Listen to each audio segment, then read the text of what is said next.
Oh, hi. Hello there, my darling humanoid, android, reptiloid, asteroid, or whatever way you like to identify yourself. Welcome further down the rabbit hole of holistic wellness, alternative treatments, alternative lifestyle, and all of that good stuff. So, our topic of discussion for today is digging down to the basic principles of traditional and what is now thought of as alternative medicine and holistic wellness practices. So, we will talk about what they are, what unites all of them, and seems to be the root knowledge extracted from all of the different types of traditional medicine, and how you can use those principles to guide your general lifestyle and just improve your overall welfare. So, first of all, there are three main schools that are still being practiced actively across the world to this day, which include traditional Chinese medicine, Ayurveda, and Unani. So, obviously, traditional Chinese medicine stems from China.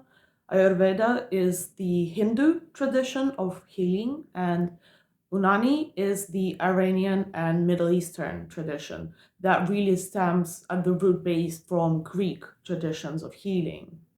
Of course, there are many other traditional healing practices all over the world, including Native American shamanism, Brazilian medicine, Mongolian medicine, Hilo, African traditional medicine, and many, many others. However, it just happens that the most knowledge and the most commonly available resources are in regards to traditional Chinese medicine, Ayurveda, and Unani. So that is what we're going to focus on today.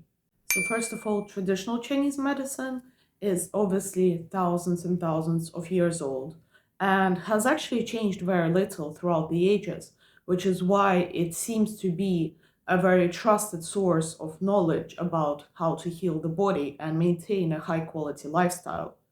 Its basic principle is that there is this life force energy called qi that surges throughout the human body, and any imbalance of qi in the body is what causes pretty much all illness and distress.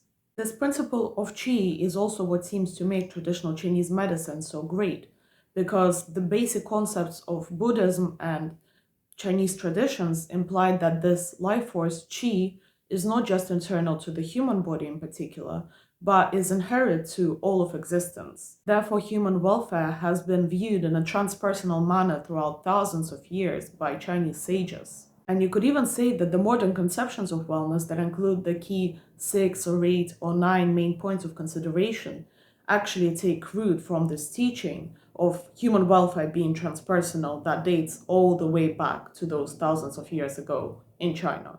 And to expand a bit further, this life force called qi is conceptualized to be made up of two opposing forces, the yin and the yang, the masculine and the feminine principle, which we have already come across in the yoga videos, where in Hinduism, one of the key principles of human function is also these two opposing sides, the Ida and the Pingala.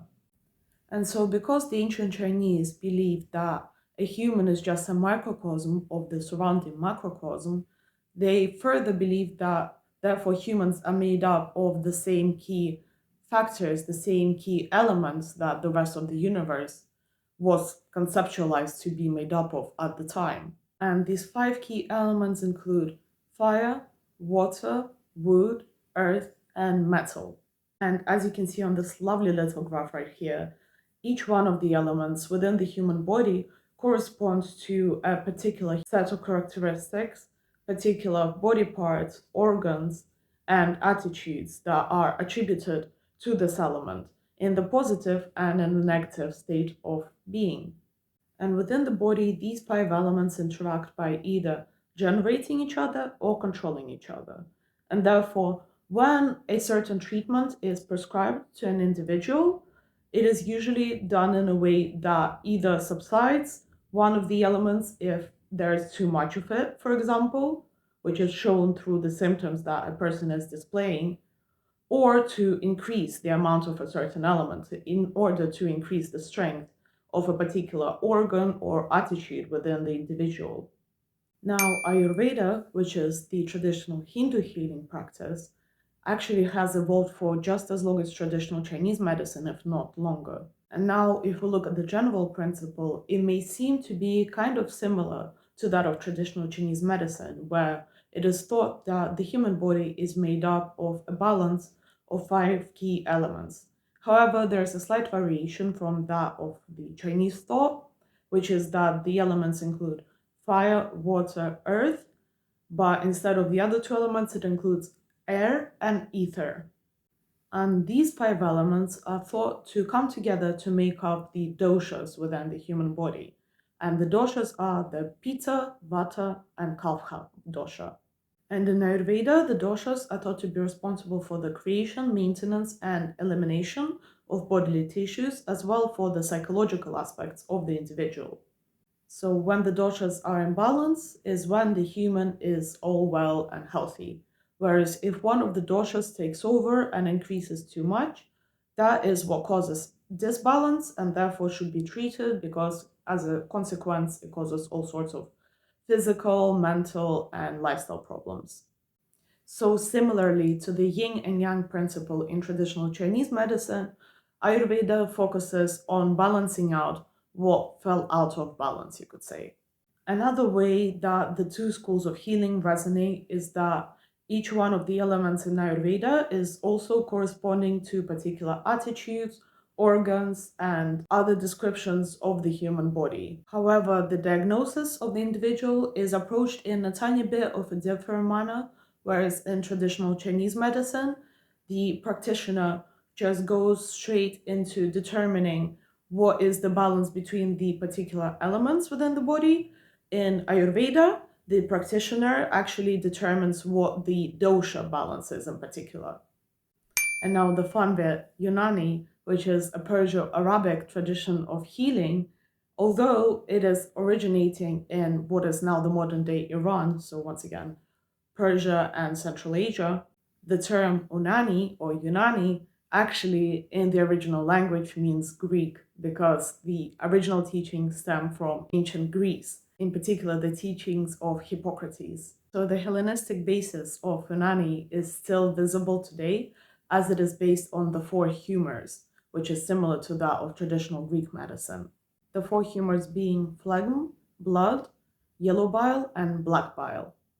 So Unani medicine is actually slightly different from traditional Chinese medicine and Ayurveda in that instead of attributing five different elements to the human body, it only attributes four, which are earth, air, fire, and water, which is probably what most people nowadays think of when they think of the elements. And each one of the elements corresponds to a particular quality or state within the human body. And they're actually quite intuitive in that earth is obviously cold, air is dry, water is wet, and fire is hot. The quality, quantity, and balance of the four humors within the human body can be determined by the balance of these four elements or qualities, and vice versa. And therefore, also, that is what is the basis of the treatment. And similarly to the other two traditions, Unani medicine attributes particular characteristics and temperament to the individual depending on what concentration of what elements or humors one has within their body. And there are actually modern schools of psychology that still use these definitions and these particular temperaments from Unani medicine in modern day treatments and determination of the individual state of being. Now, what makes these three traditional practices truly holistic is the way that the assessment is composed in these three practices. So, when you go to a practitioner of one of the schools, you will usually have questions asked about your symptoms, about your previous treatments, as well as being observed. So, aside from what you actually tell them, the practitioner will usually make their own assessment based on what they see in the moment.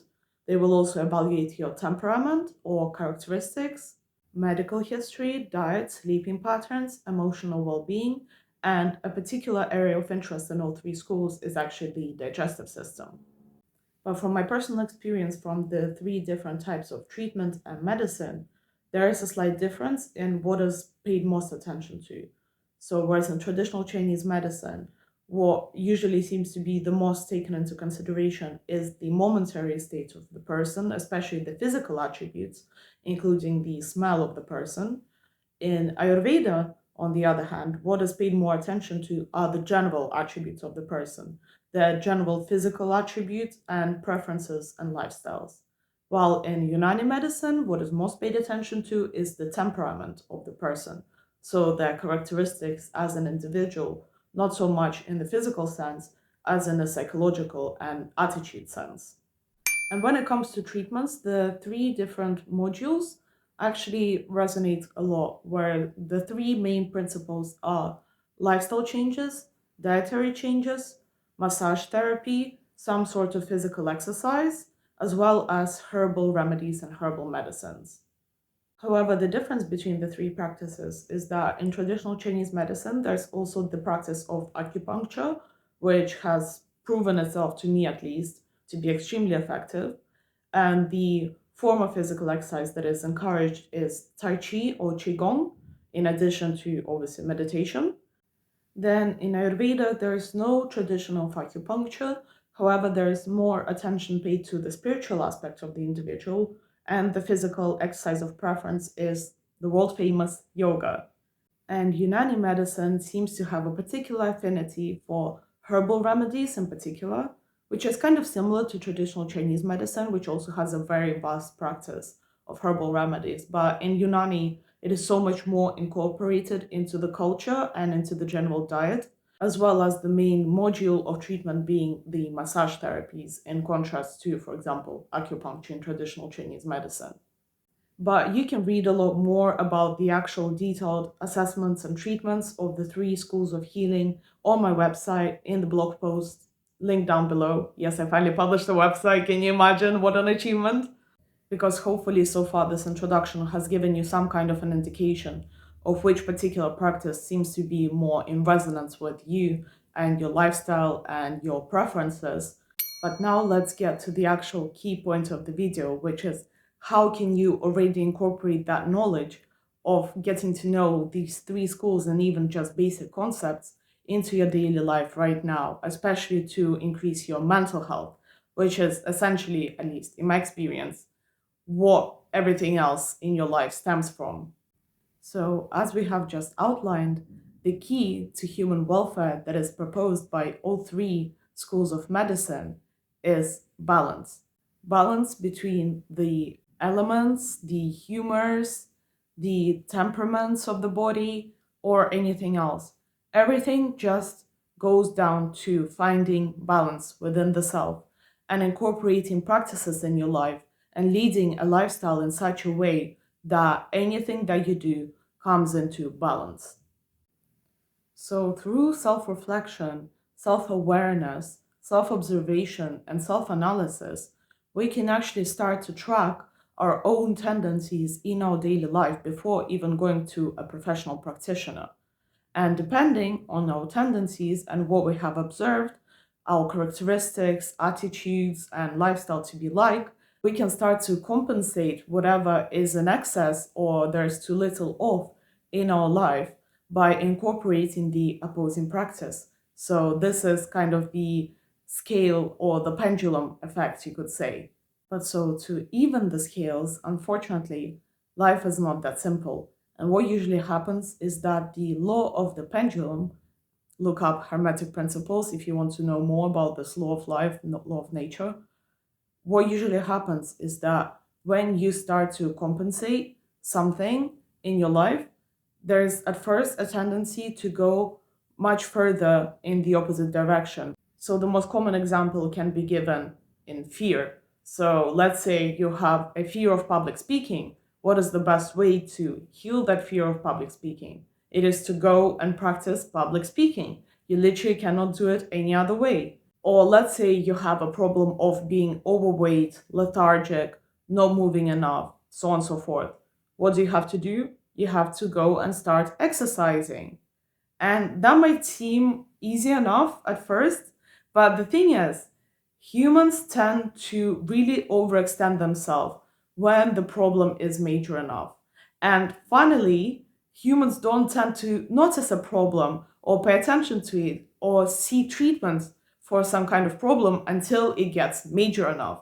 So, in reality, what tends to happen, right, is that a person keeps delaying the treatment of some kind of an issue in their life, keeps just bypassing it until it just gets too large to ignore. So, therefore, at this point, the problem is humongous. It is huge, and it is urgent that you get the treatment right now.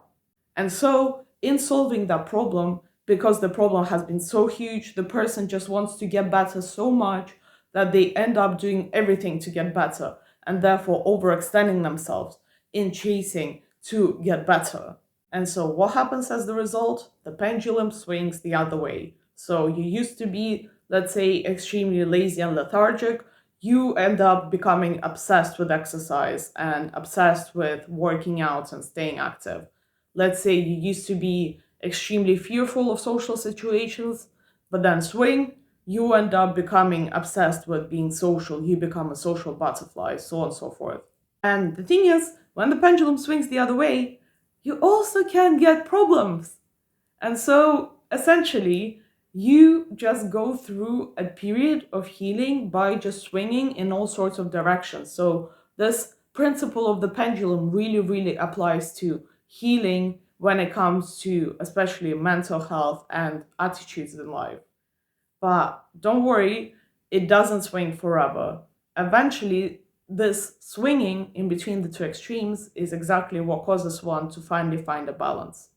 The only key to actually finding the balance and to not continue swinging, as I keep calling it, is to be aware. Is to be aware, reflective, and conscious of your actions, your attitudes, how whatever changes you're creating in your life are changing the world around you and within you. So, once again, I am going to keep encouraging people to do this, but you need to start journaling. You have to start writing. You have to start note taking. There is just no way around it. When it comes to healing, the best thing that you can do for yourself right now and forever, ever, and ever, and ever in your life is to journal and self reflect, not just in your own mind, especially because when you're in distress, I'm sorry, but you can be as cool and intellectual as you want to be, but your mind is a mess. If you're in distress, that means that a priori, your mind is not right. You are not in the right place. And therefore, if your mind is not right, it just helps so much more to externalize whatever thoughts come down into that mind that is not right, so that when you change your attitudes and this unstable mind or attitude of yours changes, you can go back to the notes that you have taken, the reflections that you have made, reread them, analyze them, understand where you came from, compare them to where you are at right now, what has changed, and do an analysis on what changed that, how you can change it further, what was good about one thing, what are some good things about the other thing. Essentially, this whole video just comes down to yes, do get into traditional healing practices. They're great, especially for lifestyle maintenance, especially things like Tai Chi, Qigong, yoga, meditations, massages, things like that. They stimulate your lymphatic system, your nervous system. They can actually heal your organs as well. They can sometimes even cure some incurable diseases. So, yeah, I encourage you to go and try out these traditional healing practices if you feel the need to, if you want to, especially if you are not the biggest fan of modern medicine, the way that I'm not, because I don't believe that just covering up the symptoms is the best way to treat a situation, especially when the situation is caused by an internal problem and a lifestyle issue. But anyway, let's not go down that rabbit hole. But what I really, really want to highlight is just this principle of if you have something that you do not like in your life right now, just change it. Most issues in your life can be solved by a change of attitude, by a change of lifestyle, by changing yourself internally, by becoming an observer of your own life, by becoming more self conscious, self reflective, and analytical. So, yeah, I hope that this video was helpful to you to get acquainted with the three main healing practices and encourages you to once again become more conscious and just make your life a lot better, a lot more peaceful, a lot more balanced with your own hands, which is the key point here. But so yeah, believe in yourself. I believe in you.